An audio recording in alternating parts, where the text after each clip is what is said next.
ये कहानी corona virus महामारी के शुरुआती और सबसे चुनौतीपूर्ण समय पर आधारित है। दिल्ली के सफदरजंग अस्पताल का आपातकालीन वार्ड, जहां पहले जिंदगी की भाग-दौड़ और शोरगुल हुआ करता था, अब एक अजीबोगरीब भयावह शांति में डूब चुका था। बाहर पुलिस की सायरन गूंजती थी, लेकिन अंदर का शोर मशीन की निरंतर बीप बीप और कर्मचारियों के भारी पैकेट के नीचे दबी सांसों का था। डॉक्टर आदित्य, एक मेहनती और उत्साही युवा रेजिडेंट डॉक्टर, इस नए शत्रु कोविड-19 के सामने सबसे आगे खड़ा था। एक सप्ताह पहले तक वह अपने दोस्तों के साथ वीकेंड प्लान कर रहा था, और आज वह पूरी तरह से प्लास्टिक के कवर में लिपटा हुआ एक ऐसी लड़ाई लड़ रहा था जिसके नियम हर घंटे बदल रहे थे। शहर में लॉकडाउन की घोषणा हो चुकी थी, सड़कें वीरान थीं, और एक अदृश्य डर हर खिड़की, हर दरवाजे से झांक रहा था। लोगों के लिए ये घर में कैद होने का समय था, लेकिन आदित्य और उसके जैसे लाखों स्वास्थ्य कर्मियों के लिए ये घर से दूर युद्ध के मैदान पर रहने का समय था। आदित्य को याद है जब पहली बार उसने अपने घर से फोन किया था। उसकी मां ने रोते हुए पूछा था, बेटा कब वापस आओगे? और वह सिर्फ इतना कह पाया था, अभी नहीं मां, अभी बहुत काम है। महामारी का सबसे बड़ा हमला विश्वास पर हुआ था। वार्ड में भर्ती 65 वर्षीय रमेश जी की स्थिति बिगड़ रही थी। उन्हें वेंटिलेटर की सख्त जरूरत थी। रमेश जी का बेटा बार बार फोन करके रो रहा था, लेकिन वह न तो अपने पिता को देख सकता था, न छू सकता था। सिर्फ एक प्लास्टिक की दीवार और कई 100 मीटर की दूरी थी। डॉक्टर आदित्य ही रमेश जी के लिए उनके परिवार का चेहरा था। अपनी मोटी मोटी शील्ड के अंदर से आदित्य ने रमेश जी से बात की। रमेश जी, आपके बेटे ने कहा है कि आप बहुत मजबूत हैं। आपको ये लड़ाई जीतनी है। रमेश जी सांस लेने के लिए संघर्ष करते हुए केवल अपनी आंखें घुमाकर मुस्कुराने की कोशिश करते थे। अस्पताल में डर की हवा थी। नर्स प्रियंका, जो अपने छोटे बच्चे को घर छोड़कर आई थी, हर शाम रोती थी। वह जानती थी कि वह हर रोज संक्रमण का खतरा मोल ले रही है, लेकिन अगले दिन वही प्रियंका सबसे पहले आकर मरीजों को पानी पिलाती थी, उन्हें दवा देती थी। एक शाम आदित्य ने प्रियंका से पूछा, तुम इतनी हिम्मत कहाँ से लाती हो?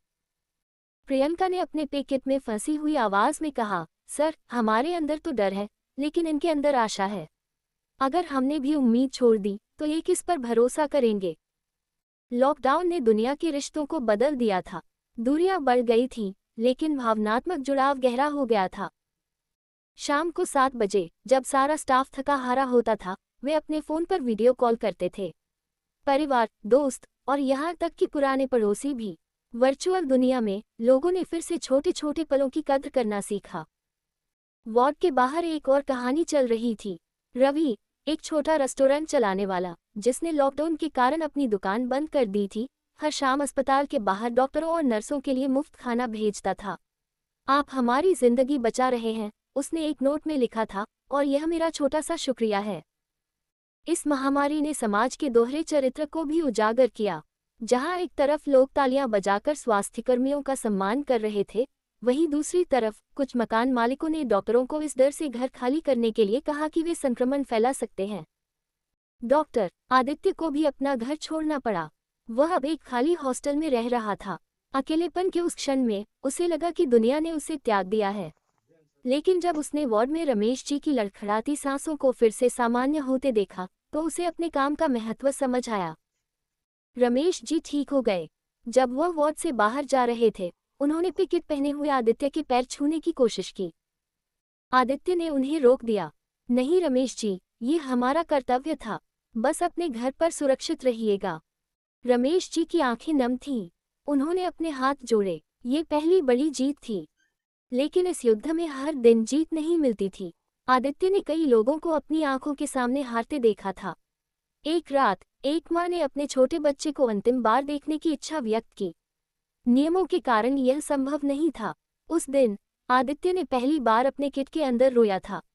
ये दर्द विज्ञान और चिकित्सा की सीमाओं से परे था। यह मानव आत्मा का दर्द था। समय बीतता गया। हफ्तों बाद, महीनों बाद लॉकडाउन खुलना शुरू हुआ। डर कम नहीं हुआ था, लेकिन सतर्कता जीवन का नया हिस्सा बन गई थी। मास्क, सैनिटाइजर और सामाजिक दूरी ये अब सामान्य हो गए थे। वैक्सीन की खबर एक नया उत्साह लेकर आई। डॉक्टर आदित्य, जो इस महामारी की पहली लहर में थका हारा सैनिक था, अब खुद टीका लगवा रहा था। जब सुई उसके हाथ में लगी तो उसे लगा जैसे वह केवल टीका नहीं बल्कि एक उम्मीद की खुराक ले रहा है। वह सफदरजंग की छत पर खड़ा था। रात के 11 बज रहे थे। शहर धीरे धीरे अपनी आवाज वापस पा रहा था। दूर से कुछ आवाजें आ रही थीं, शायद किसी बच्चे के रोने की या किसी रेडियो की। आदित्य ने अपनी किट उतारी और खुली हवा में गहरी सांस ली। उस सांस में डर कम था और संतोष ज्यादा था।